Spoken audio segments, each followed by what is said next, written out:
What a life, eh, freak?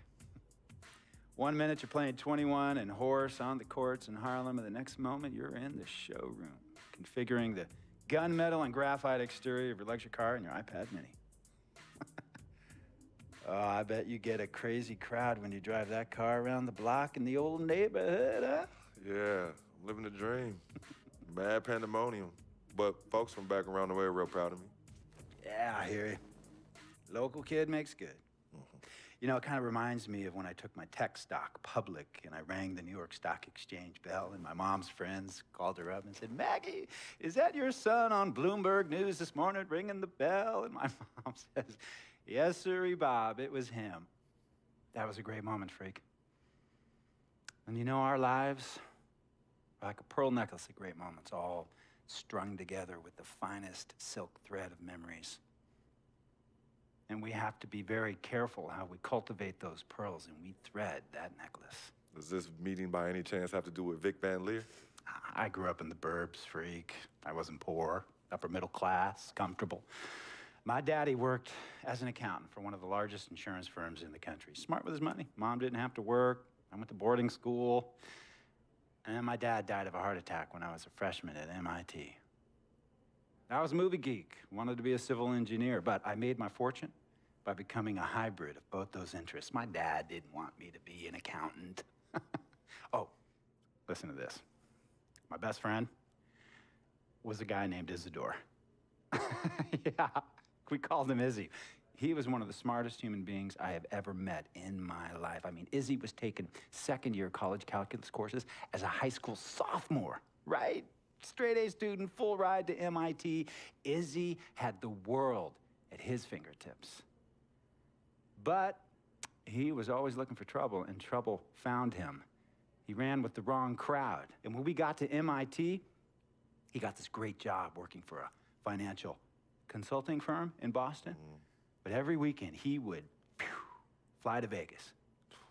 You see, Izzy had a system for counting cards in Vegas that had the big casinos on the Strip. Oh, stymied.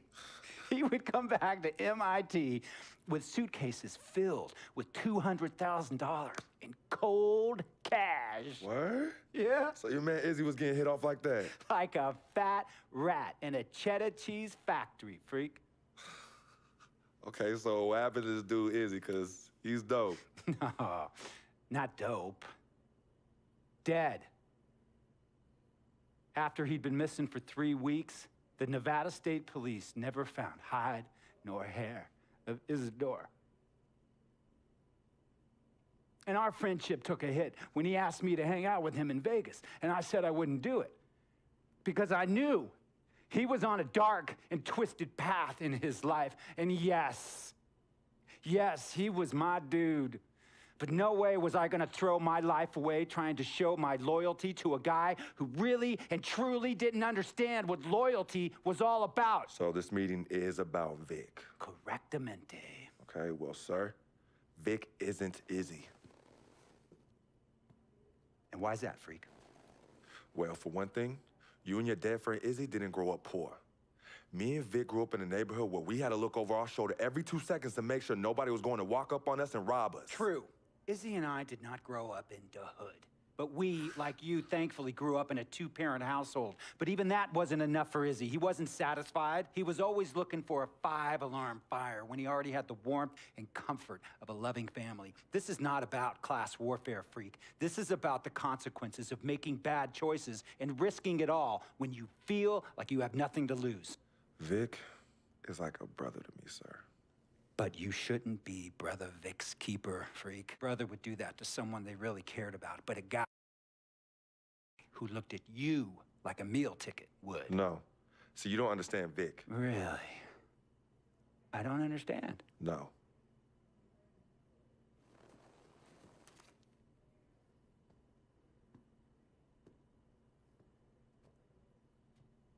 Look, man, it was a misunderstanding with the guy in the next VIP booth.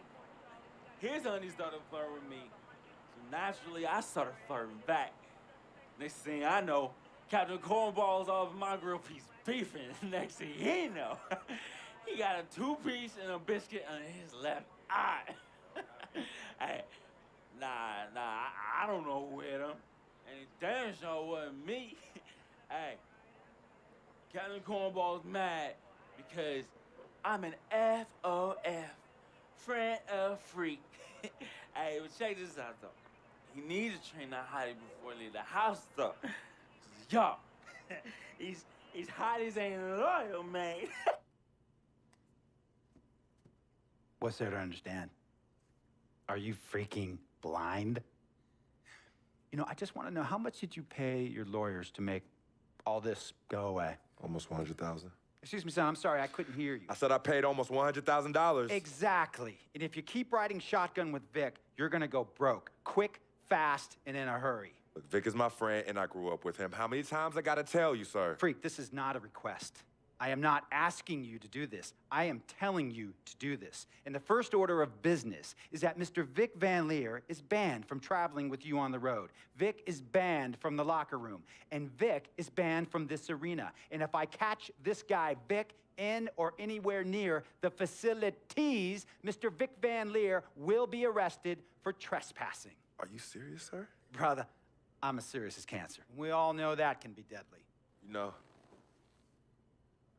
when me and Vic were kids, playing summer tournaments at the Dome, we always imagined making it to the pros, right? And after the crowds left, just a street light was on the court, like 11:30, 12 midnight, even 1 in the morning sometimes. We used to practice player introductions, running on the court, giving dap, high-fiving the teammates. Vic, he would act as an announcer. You know, he would introduce me, announce my name on the loudspeaker, and the Jumbotron would flash my image like a little guy dressed in long shorts and a jersey. And now, fresh off his 3-game, 62-point scoring streak, the youngest player to ever do so in NBA history, Frequency Vibrations.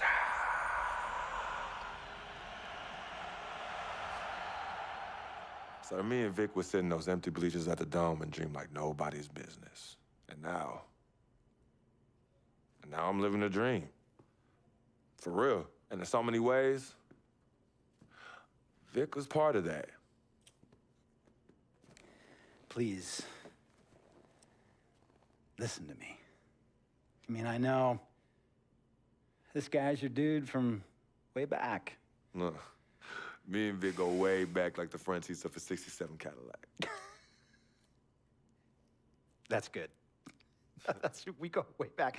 Did you say front seats? Front seats of a '67 Cadillac. We go way back like the front seats of a '67 Cadillac. Well, do you have any crickets? I'm gonna be the hit once again at Herbie Allen's Sun Valley Shindig because my fellow billionaires love it when I walk and talk that talk. So that almost sounds... No, let me tell you exactly what it sounds like. Is done. History. And here's some more lingo that I picked up from a former megastar who used to play for me several seasons ago. Thought I would never release him until I did. And now he's the 6th man on a struggling team in Venice. And yeah, I'm talking Venice with the canals and the gondolas and Harry's Bar, not the street ballers next to the fortune tellers on the beach in Cali. This guy used to tell me when he thought there was a player destroying our team, don't be a hero, cut that zero. And that is what I am telling you about Vic, freak. Don't be a hero, cut that zero. The only thing Vic brings into your life is headache and unwanted and unnecessary negative attention. And it will begin to affect your mindset. And when it affects your mindset, it's gonna affect your play. And when it affects your play, it's gonna affect my team. And when it affects my team, it's gonna affect my money. And if it affects my money, Google Translate will become your new freaking friend. I want a championship ring, freak, and I want you to help me get that ring. And banners after banners hanging from the rafters in this arena. So, freak, hear me clearly and hear me good.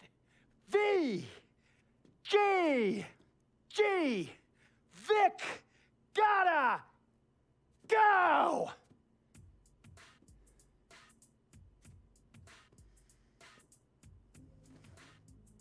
Handle your business.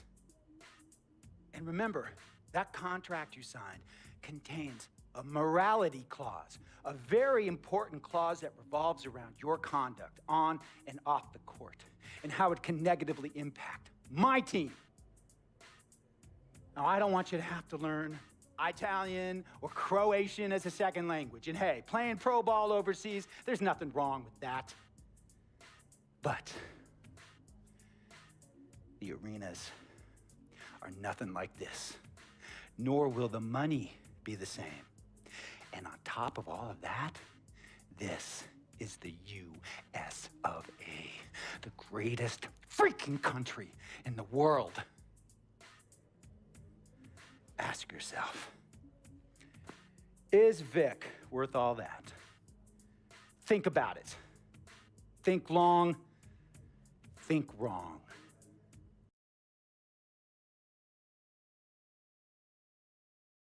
Tell you about Vic.